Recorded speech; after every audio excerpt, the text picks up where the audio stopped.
Um, but going forward, it's not a question of investing in new oil sands projects.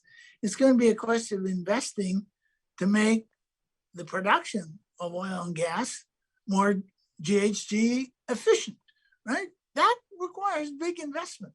And that's where the retained earnings are going to have to go. Our electrical systems, exactly the same issue. Not that we've not done badly. We actually have low GHG for our Canadian electrical systems compared to the rest of the world. But we're going to use a lot more electricity, and it means that all of the additional is going to require huge investment. And the question is, are we going to produce any of that stuff? Are we going to produce wind turbines? Are we going to produce panels? Are we going to produce smart grid equipment? That's a very interesting issue. And if we don't actually produce some of that stuff, we will end importing it. And of course, that then, and as we reduce our exports of oil and gas, we're going to have downward pressure on the Canadian dollar and hence upward pressure on prices that Canadian consumers face. And so that is a real challenge unless we make the investment that enables us either to produce some of that green energy at home, if you will, or enable us to produce our oil and gas more greenhouse gas efficiently so that we can continue to export it. So we've got that challenge. We've got the challenge of converting our internal combustion engine economy to electrical economy. And we don't happen to produce any of that stuff in this country. And we don't have the ecosystems that allow us to do it. That doesn't mean we can't get there, but we have to invest, and that's going to require a huge amount of private investment, but it's going to require that government stand there side by side with the investors to take some of the risks of making those changes to build that ecosystem.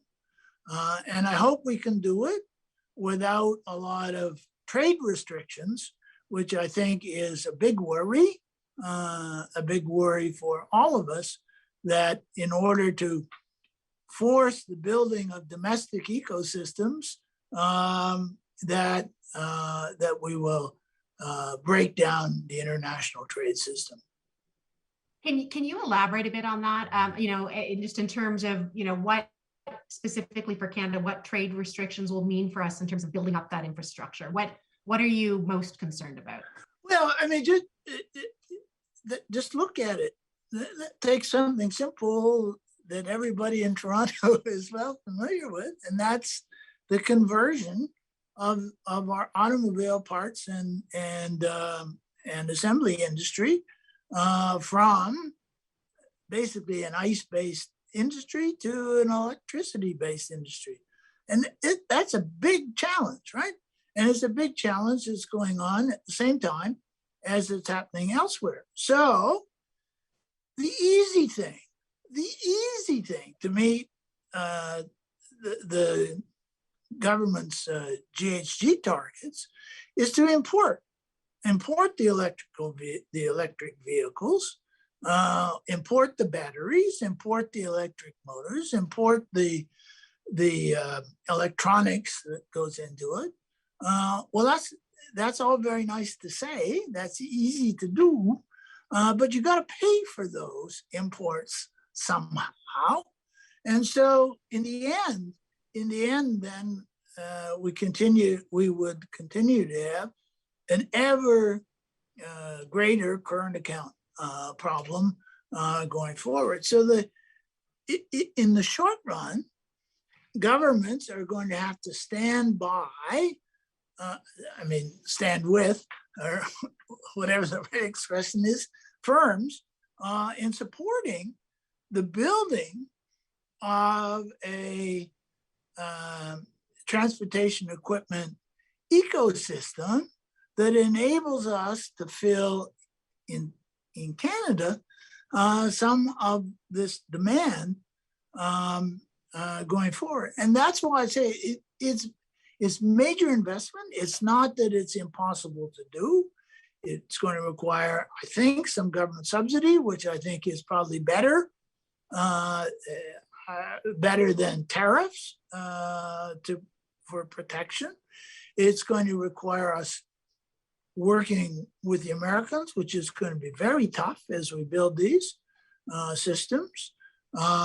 Somewhere in North America, we're going to have some silicon chip plants. We can't just rely on it all coming across the Pacific. So this is the big challenge going forward, and that is just the climate change aspect, right? Yeah, and I was going to